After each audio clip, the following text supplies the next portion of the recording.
अस्सलाम वालेकुम वरहमतुल्लाहि वबरकातुहू। कल की क्लास में हमने एटॉमिक नंबर को डिस्कस किया था कि एटॉमिक नंबर क्या है। द नंबर ऑफ इलेक्ट्रॉन और proton in an atom is called atomic number. यानी एक एटम के अंदर इलेक्ट्रॉनों की तादाद या प्रोटॉनों की तादाद को हम क्या कहते हैं? Atomic number.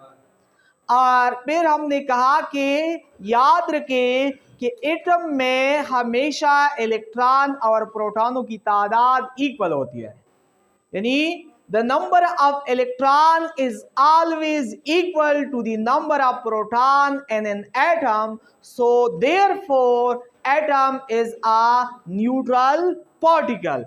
So therefore atom is a whole neutral particle, यानी एटम के अंदर इलेक्ट्रॉन और प्रोटॉनों की तादाद बराबर होते हैं और इसी वजह से atom is a whole neutral particle होता है। यानी इसके ऊपर ना पॉजिटिव चार्ज होता है और नॉन नेगेटिव, क्योंकि इलेक्ट्रॉन के ऊपर नेगेटिव चार्ज होता है, प्रोटॉन के ऊपर पॉजिटिव चार्ज। जब इलेक्ट्रॉन और प्रोटॉन की तादाद आपस में इक्वल हो तो ये फिर आपस में एक दूसरे को कैंसिल करते हैं और नेट चार्ज जीरो आ जाता है। इसी वजह से एटम कंसीडर होता है एज अ न्यूट्रल पार्टिकल। इसी वजह से ये क्वेश्चन अक्सर बोर्ड के पेपर में शॉर्ट क्वेश्चन में आता भी है कि why atom is a neutral particle. अक्सर टीचर होम एग्जाम में भी ये क्वेश्चन पेपर के अंदर डालता है कि why atom is a neutral particle. आप लोगों ने आंसर देना है because the number of electron is always equal to number of proton in an atom, so that is why atom is a neutral particle। फिर हमने कहा कि atomic number represented by capital Z। Atomic number हम represent करते हैं capital Z के साथ। Capital Z के साथ हम एटॉमिक नंबर रिप्रेजेंट करते हैं। फिर क्वेश्चन पैदा हुआ कि Z कहां से आया। मैंने कहा कि Z stand for German word जल। जर्मन लैंग्वेज में जल नंबर को कहते हैं। नंबर हम तादाद को कहते हैं, लेकिन जर्मन लोग नंबर को तादाद को जल कहते हैं। जर्मन वाले लोग एटॉमिक नंबर को एटॉमिक जल कहते हैं और ये Z वहां एटॉमिक जल से आया है।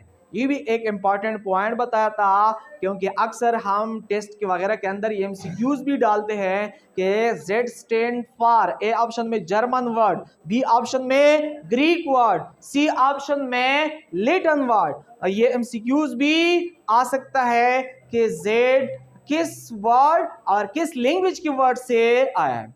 फिर हमने कुछ एग्जांपल लेके कि हाइड्रोजन का एटॉमिक नंबर 1 है, हेलियम का एटॉमिक नंबर 2 है, लिथियम का एटॉमिक नंबर 3 है, बेरिलियम का एटॉमिक नंबर 4 है, बोरान का एटॉमिक नंबर 5 है, कार्बन का एटॉमिक नंबर 6 है, नाइट्रोजन का एटॉमिक नंबर 7 है, ऑक्सीजन का एटॉमिक नंबर 8 है और फ्लोरीन का एटॉमिक नंबर 9 है, नियान का एटॉमिक नंबर 10 है। और फिर कहा कि 20 तक जो एटॉमिक नंबर है और वो आप लोगों ने याद करना है सिंबल के साथ, नेम के साथ। एटॉमिक का नंबर यानी हम कहते हैं कि कार्बन का एटॉमिक नंबर 6 है और इसका मतलब है कि कार्बन के पास 6 इलेक्ट्रॉन है और कार्बन के पास कितने प्रोटॉन होंगे? 6 प्रोटॉन भी होंगे, क्योंकि एक एटम के अंदर जितने इलेक्ट्रॉन होते हैं उसी तादाद में उसके अंदर प्रोटॉन भी होते हैं।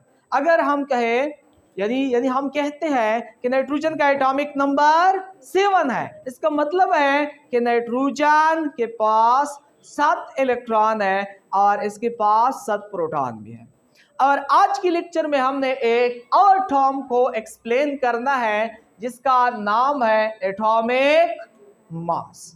एटॉमिक मास को हम मास नंबर भी कहते हैं। Atomic mass is also called mass number. याद रखें, मास नंबर। एटॉमिक मास को हम मास नंबर भी कहते हैं। और देखें केमिस्ट्री में वेट और मास में कोई डिफरेंस नहीं है। देखें केमिस्ट्री में वेट और मास में कोई फर्क नहीं है। आप यहां वेट नंबर भी लगा सकते हो, weight number. Atomic mass is also called weight number, weight number. यहां आप लोग वेट नंबर भी लगा सकते हो। केमिस्ट्री में वेट और मास में कोई डिफरेंस नहीं है, इसी वजह से मास की जगह वेट भी लगा सकते हो। इसका उर्दू मीनिंग अलग है। मास का मतलब, मास का मीनिंग है किमियत, वेट का मतलब वजन। देखिए केमिस्ट्री में हम तो कंसेप्ट से काम लेते हैं, दोनों का कंसेप्ट है वजन। इसका डिफिनीशन अगर कोई कहे कि define mass the quantity of matter which is present in a body. ये एक बॉडी है, एक बॉडी है, इसके अंदर मीटर का जो मकदार होगा उसको हम क्या कहते हैं, मास। फिजिक्स में मास और वेट में डिफरेंस है। और इसका डिफिनीशन क्या होगा, what is the definition of atomic mass, what is the definition of atomic mass? The number of proton and neutron in an atom is called mass number or is called atomic mass. The number of protons and neutrons is called देखें the number of protons and neutron in an atom, ये भी लिखे in an atom। देखें इन atom, एक atom, इन मतलब अंदर, एक atom के अंदर न्यूट्रॉन्स और प्रोटॉन्सों की तादाद को हम क्या कहते हैं, एटॉमिक मास। एटॉमिक नंबर में यहां आ रहा है, एंड नहीं है। याद रखें कि एटॉमिक नंबर में हम कहते हैं द नंबर ऑफ इलेक्ट्रॉन और प्रोटॉन, लेकिन यहां आर नहीं है, यहां मैंने लिखा है the number of protons and neutrons is called atomic number, is called atomic number। इस तरह भी लिख सकते हो the sum of protons and neutrons in an atom is called atomic mass या mass number। यानी एक एटम के अंदर प्रोटॉनों और न्यूट्रॉनों के मजमूई को हम क्या कहते हैं, एटॉमिक मास। एक एटम के अंदर प्रोटॉनों और न्यूट्रॉनों के मजमूई को, नंबर को, सम को हम क्या कहते हैं, एटॉमिक मास या मास नंबर।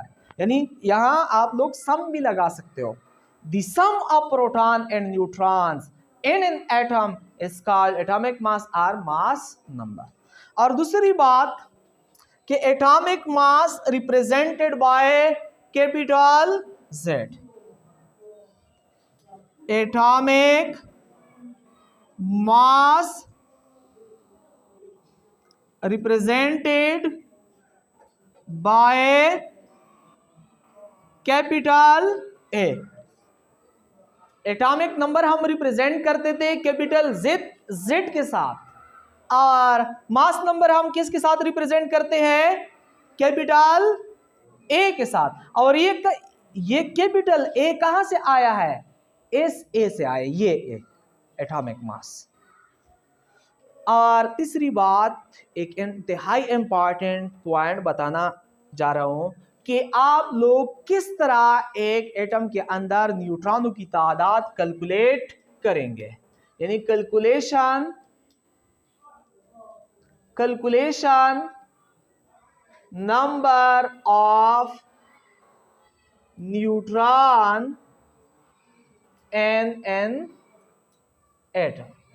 देखें एक एटम के अंदर नंबर ऑफ न्यूट्रॉन्स हम किस तरह कैलकुलेट करेंगे। यहाँ इसके लिए एक शॉर्ट सी फार्मूला है, number of neutrons is equal to atomic mass minus atomic number. देखिए मेरी तरफ देखें, इंतहाई इंपॉर्टेंट पॉइंट है। देखिए मेरी तरफ देखें, इधर देखें, यहां मैं लिख रहा हूं कार्बन का एटॉमिक नंबर तो 6 है। इसका मतलब है कि इसके पास 6 इलेक्ट्रॉन 6 प्रोटॉन है। इसका मास 12 है। 12 ये इसका एटॉमिक मास है। मास क्या है? Atomic mass the number of proton and neutrons, यानी प्रोटॉनों और न्यूट्रॉनों के माजमूए को हम क्या कहते हैं? Atomic mass. 12 इसका एटॉमिक मास है। अगर किसी ने कहा कि इस कार्बन के पास कितने इलेक्ट्रॉन है, तो आप लोग फौरन कहेंगे कि इसके पास 6 इलेक्ट्रॉन है, क्योंकि इसका एटॉमिक नंबर 6 है। अगर वो कहें कि इसके पास कितने प्रोटॉन होंगे, तो फौरन उसको कहेंगे कि इसके पास 6 प्रोटॉन है, क्योंकि इसका एटॉमिक नंबर 6 है। अगर वो कहें कि इसके अंदर कितने न्यूट्रॉन होंगे, तो फिर आप लोगों ने ये फार्मूला याद रखना है कि एटॉमिक मास से हम जब एटॉमिक नंबर को माइनस करेंगे, उससे जो वैल्यू आ जाएगी वो न्यूट्रॉनों की तादाद होगी। किस तरह हम इसके अंदर न्यूट्रॉन कैलकुलेट करेंगे? इसका एटॉमिक मास कितना है? 12 है। 12 से हम माइनस करेंगे एटॉमिक नंबर को, क्या आता है? 6। इसके अंदर न्यूट्रॉन भी 6 होंगे। ये याद रखें कि एटम के अंदर इलेक्ट्रॉन प्रोटॉन की तादाद इक्वल होती है, लेकिन न्यूट्रॉन की तादाद जरूरी नहीं है कि वो इलेक्ट्रॉनों या प्रोटॉनों के बराबर होंगे। ये उससे ज्यादा भी हो सकता है, उससे कम भी हो सकता है। देखिए मेरी तरफ देखें, हाइड्रोजन का एटॉमिक नंबर बताया था, शाबाश, 1, और इसका मास नंबर भी 1 है। इसका मास नंबर भी 1 है। अगर कोई कहे कि इसके पास कितने इलेक्ट्रॉन होंगे, याद रखिए इसका एटॉमिक नंबर 1 है, इसके अंदर कितने इलेक्ट्रॉन होंगे? 1। अगर कोई कहे कि इसमें कितने प्रोटॉन होंगे, तो फौरन आप उसको कहेंगे कि 1 प्रोटॉन भी होंगे, क्योंकि एटम के अंदर इलेक्ट्रॉन प्रोटॉन इक्वल होता है, 1 प्रोटॉन। अगर कोई कहे कि इसके पास कितने न्यूट्रॉन होंगे, तो आप लोगों ने न्यूट्रॉन किस तरह निकालना है? 1 से 1 माइनस करना है। इसका एटॉमिक मास 1 है, इसका एटॉमिक नंबर भी 1 है। 1 से 1 माइनस करना है, क्या आता है? 0। मतलब है कि इस हाइड्रोजन के पास न्यूट्रॉन की तादाद 0 है, इसके पास कोई न्यूट्रॉन भी नहीं है। बेरिलियम का एटॉमिक नंबर 4 है, इसका मास नंबर 9 है। याद रखिए इसका मास नंबर 9 है। अगर कोई कहे कि इसके पास इलेक्ट्रॉन कितने होंगे, हम कहेंगे कि 4। अगर वो कहे कि इसके अंदर प्रोटॉन कितने होंगे, हम कहेंगे 4। अगर वो कहे कि इसके अंदर न्यूट्रॉन्स कितने होंगे, तो फिर हम क्या कहेंगे? 9 से जब हम 4 को माइनस करते हैं, क्या आता है? 5। यानी ये 9 है, ये एटॉमिक मास है। एटॉमिक मास से हम एटॉमिक नंबर को माइनस करेंगे। एटॉमिक नंबर तो ये है, एटॉमिक मास तो ये है। जब हम 9 से 4 माइनस करते हैं तो 5 आते हैं। यानी इसके पास 4 इलेक्ट्रॉन्स, इसके पास 4 प्रोटॉन्स और इसके पास 5 न्यूट्रॉन्स।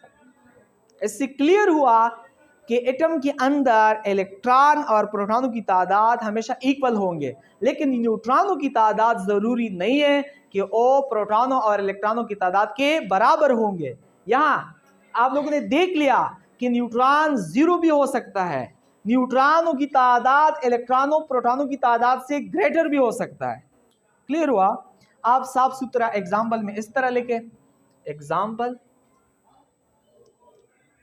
कल वाले एग्जाम्पल पे लिख रहे हैं, हाइड्रोजन का एटॉमिक नंबर 1 है, मास नंबर 1, और हीलियम का एटॉमिक नंबर 2 था, मास नंबर 4, और लिथियम का एटॉमिक नंबर 3, मास नंबर 7।